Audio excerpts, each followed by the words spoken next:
Okay, Monday, November 10th, 2025.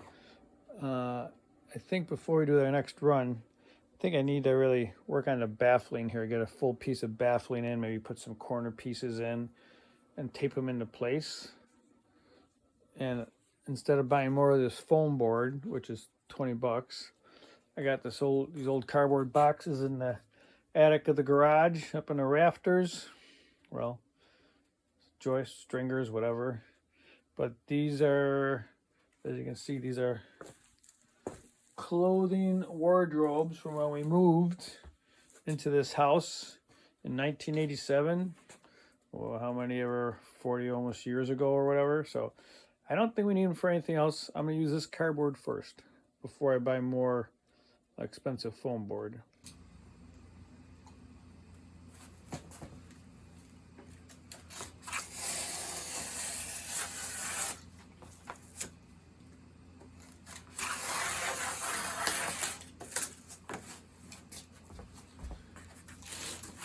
All right, today's project is baffling. I've been called a baffle, so I'm baffling. So let's take this piece off.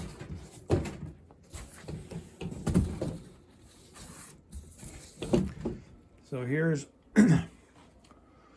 I put some 45 baffle on the bottom so the air is kind of like tunneled down there. Also provides some added so the seam, I guess, less heat lost through the seam. And then I put this piece of triangle up here.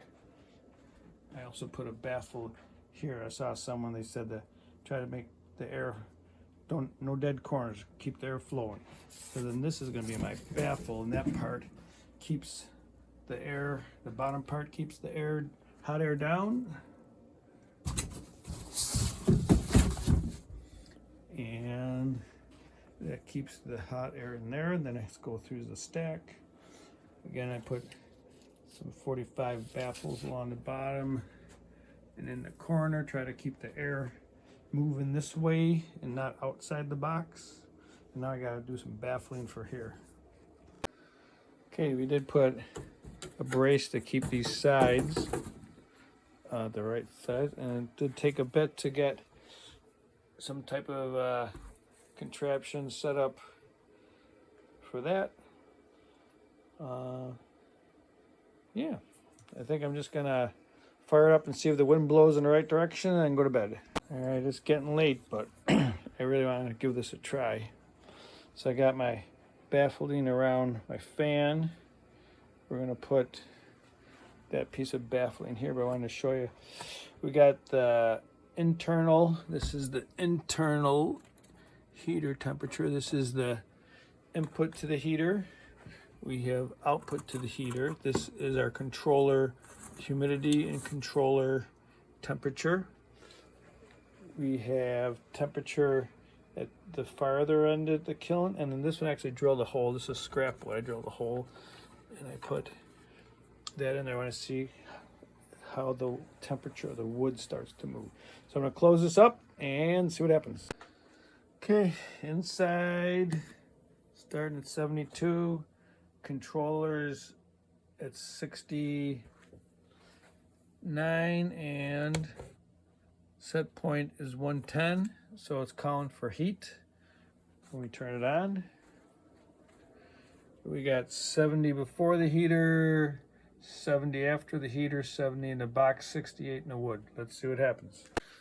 On we go.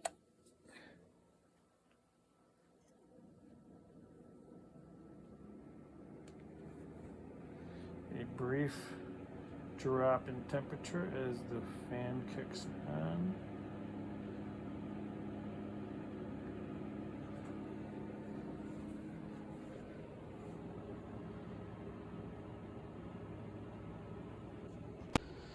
Okay, 1050. Let's take a look.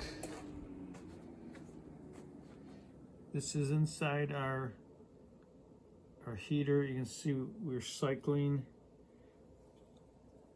This is 95. The controller is set to 110, so that's the input temperature coming into the heater. The controller is reading 110. The input air coming in to the heaters 94, 106 coming out, 102 in the chamber, and 90 in the wood. Wow, went up. This, yeah. So the wood probe, we started at 68 and we're up to 89, 90 right now, and we're controlling at 110.